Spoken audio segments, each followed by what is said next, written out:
예, 화요일 묵상의 시간입니다. 우리가 진리를 성실하게 선포해야 하는 이유. 우리가 진리를 성실하게 선포해야 하는 이유. 자, 이런 제목으로 또 오늘 묵상 함께 시작하겠습니다. 자, 어제 우리는 전도의 여정을 통해 세운 교회들 속에서 이제 여러 문제들이 발생하면서 그것을 해결해가는 가운데 바울의 사역이 점점 더 조직화되는 것을 볼 수 있었습니다. 자, 그래서 자신이 계획한 일을 위해서 디모데와 에라스도 같은 사람을 먼저 이제 마케도니아 그 지역으로 보내서 준비하게 하는 그런 일들을 통해서 혹시나 우리는 우리의 모든 인생이 하나님의 뜻대로 된다고 하는 것에 대해 잘못 알아서 마치 운명론적인 신앙을 유지하고 있지는 않은가 생각해 봤습니다. 그러니까 주님이 우리에게 주신 자유의지를 가지고 육체의 길을 삼지 않고 힘써 우리에게 주신 사명의 길을 걸으며 지옥의 길로 가는 이 세상 흉내내지 않고 완전히 돌아선 빛의 백성답게 살아가는 우리가 돼야 된다라는 거. 이것은 어떤 알지 못하는 힘이 끌고 가는 게 아니라 하나님 주신 우리의 이성과 의지를 가지고 가야 되는 순종의 길이다라는 걸 생각했죠. 자, 바울 또한 그를 만나주신 하나님의 진심을 안 후에 자기의 목숨이 다하기까지 주신 사명의 길을 걸으면서 헛된 시간 보내지 않기 위해 무척이나 애를 쓰는 삶을 산 것으로 보입니다. 그 결과 신약 성경의 반이 그의 그 열정을 통해 담긴 하나님의 말씀이 됐고 세언약 교회를 유대인들을 넘어서 이제 그 하나님이 꿈꾸던 그 세계 속으로 전하는 그런 놀라운 일을 이뤄냈던 거죠. 자, 그렇게 계획하고 준비하면서 사람들을 먼저 마케도니아로 보내고 바울은 이제 하나님의 때를 구하면서 얼마 동안 에베소에 더 머물렀었습니다. 근데 그가 그동안 그곳에 머물면서 전한 이 복음의 능력으로 말미암아 이 에베소 도시 전체에 이제 큰 소동이 벌어지기 시작합니다. 19장 23절.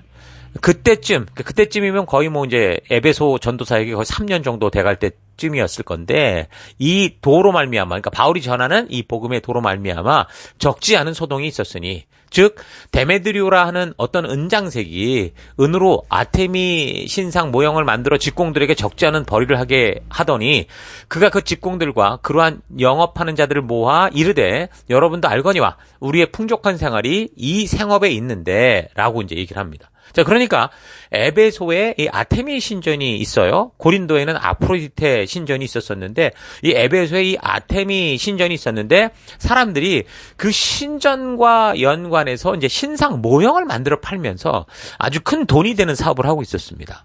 여기에 보니까 직공들 얘기도 나오고 또 영업했던 사람들의 이야기가 나올 정도면 아마도 공장식으로 운영하면서 함께 무슨 공동조합 같은 것을 구성할 정도로 보이는데, 그러면 이런 미신을 통한 종교 사업이 에베소 전 지역에서 대규모 이익을 창출하고 있었다라고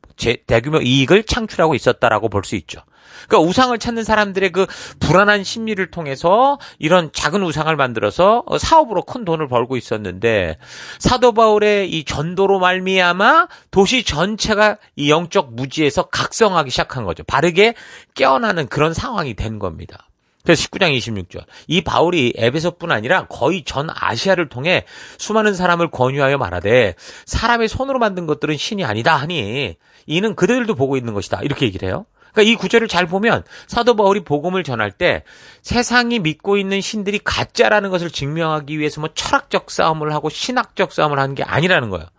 사람들이라면 누구라도 상식적으로 알 수 있는 너무도 명확한 명제를 가지고 그 진리의 가치를 말했던 거죠. 그 사람의 손으로 만든 게 어떻게 신이냐라는 거였어요.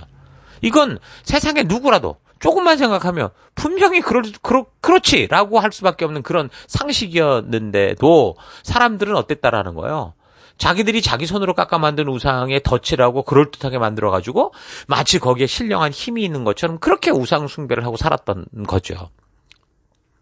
사실 이렇게 과학이 발달된 오늘 이 시대에도 이런 일이 벌어져요.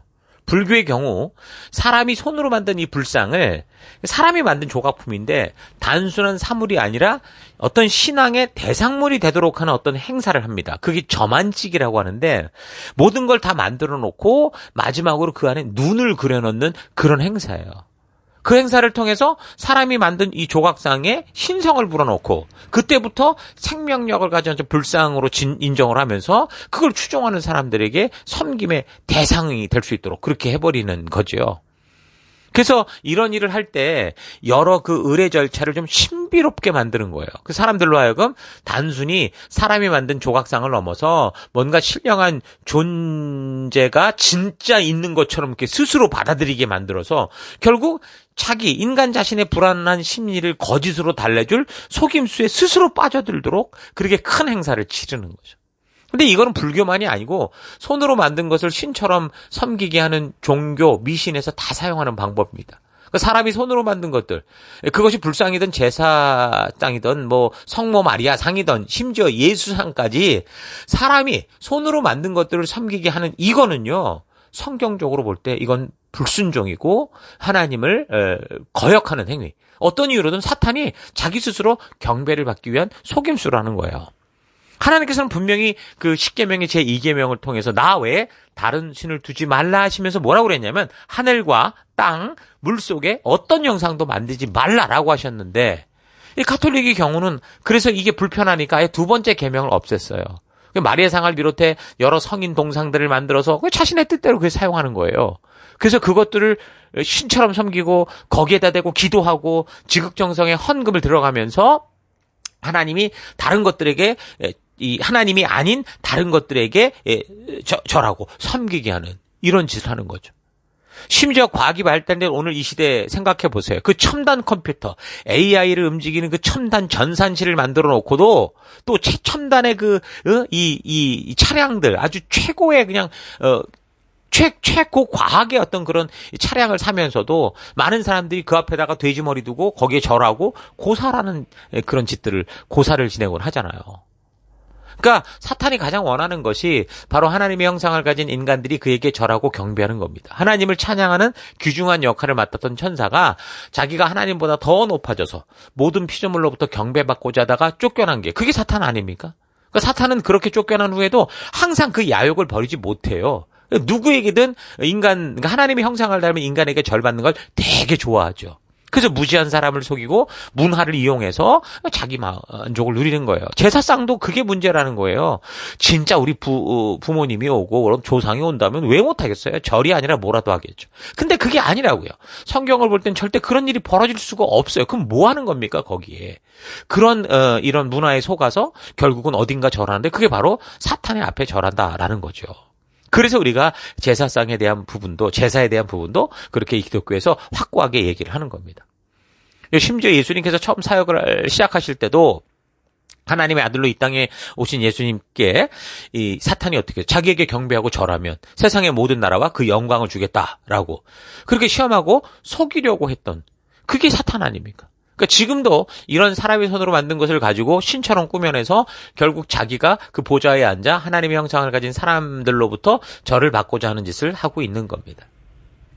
제사상의 문제도 그런 거예요. 정말 죽은 조상들이 살아와서 그 우리의 정성을 받는다면 아무런 문제가 없겠죠. 그러나 사람이 한번 죽으면 낙원이든 음부든 갇히게 되는데 그게 이제 문제라는 겁니다. 그걸 갖고 뭐 효도니 어쩌니 이래가면서 결국에는 사람들을 속이고 하나님의 형상을 가진 존재들로부터 그 제사상에 앉아 절을 받는 걸 즐기는 게 사탄인 거예요. 자, 그렇게 사람이 손으로 만든 나무 조각상을 가지고 신성을 불어넣고 이미 죽어서 심판 앞에 있을 사람들이 절을 받으러 오는 것처럼 속이고 그렇게 믿고 살아가는 사람들에게는 그걸 믿음으로 가진 사람들에게는요, 사실 철학과 논리를 가지고 변론을 해봐야 절대 잘못됐다라는 답을 찾지 못합니다. 그러니까 세상의 사람들이 그렇게 자신들이 손으로 만든 것을 신이라고 주장할 때 그것이 왜 아닌지에 대해 복잡하게 얘기하면 답이 안 나와요. 그러니까 사람들은 자기가 믿고 싶은 것을 스스로 결정했기 때문에 그 너가 가진 믿음이 잘못됐다라는 걸 이해시키는 거? 이건 정말 불가능에 가깝죠.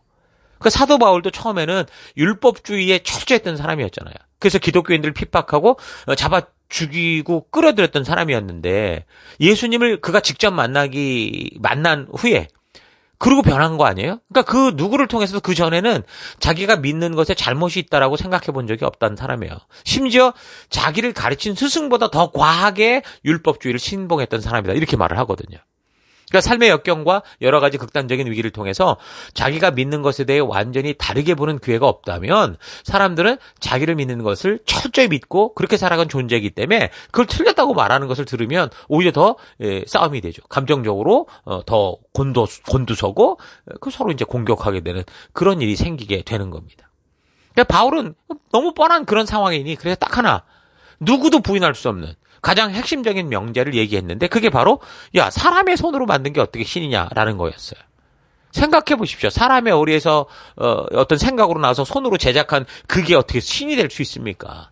어떤 사람들이라도 그렇게 자기들이 손으로 만든 것을 신이라고 말할 수 있는 사람은 분명히 없죠. 그래서 바울은 사람들이 그런 사실을 인식하고 스스로 생각할 수 있도록 해서 억지로 거짓된 것에서 그 협박하고 뭐 겁을 줘서 끌어내려고 그렇게 뭐 논리와 철학을 사용하는 게 아니고 사람들 스스로 나올 수 있게 한 거예요.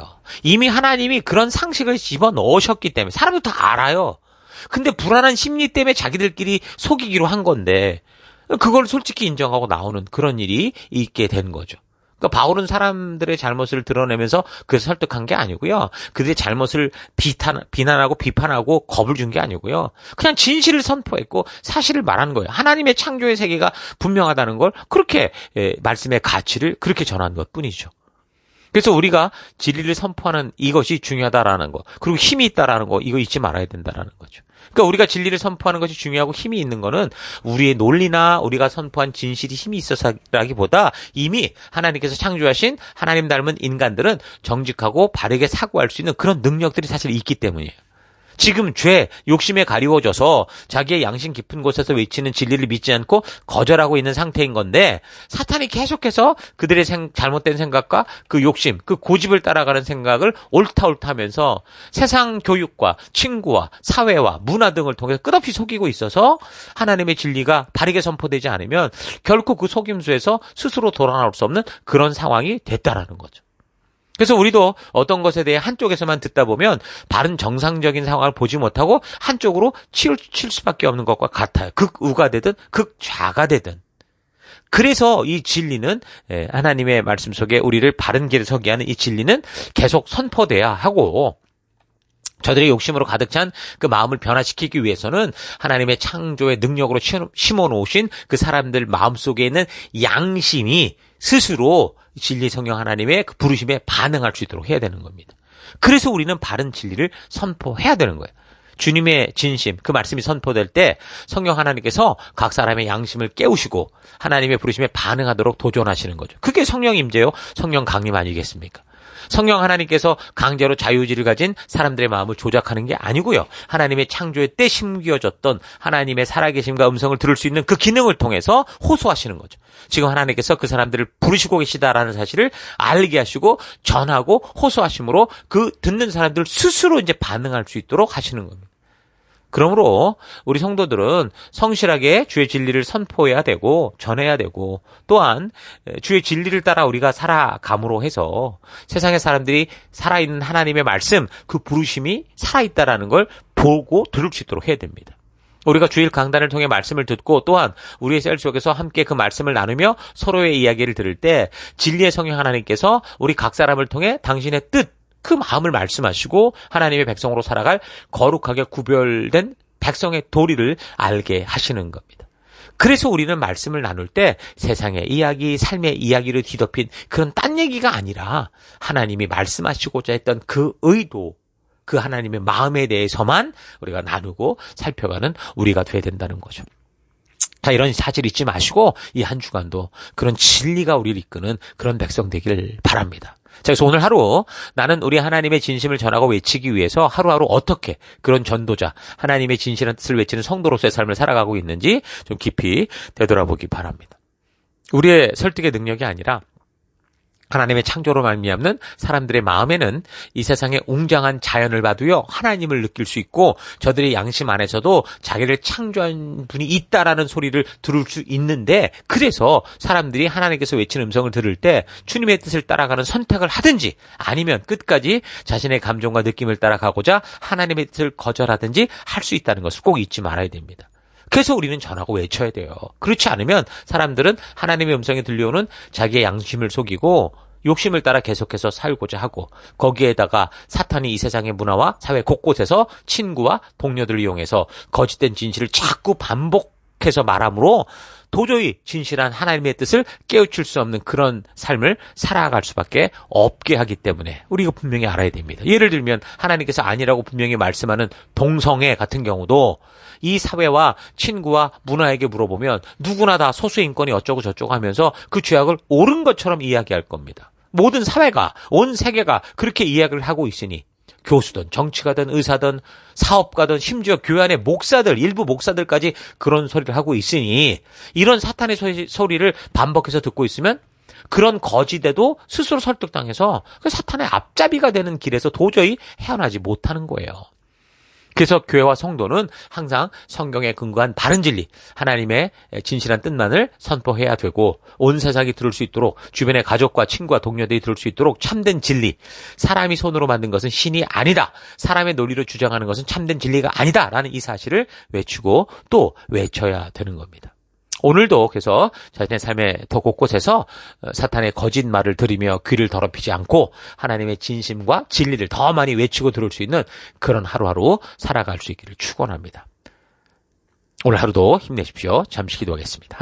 하나님의 진심은 성경에서 나오는데 자꾸 내가 원하는 것을 듣고 싶은 마음에 세상의 말, 친구의 말, 사회의 말에 귀를 기울이며 내가 듣고 싶은 것만을 찾아왔던 삶을 회개합니다. 용서해 주옵소서.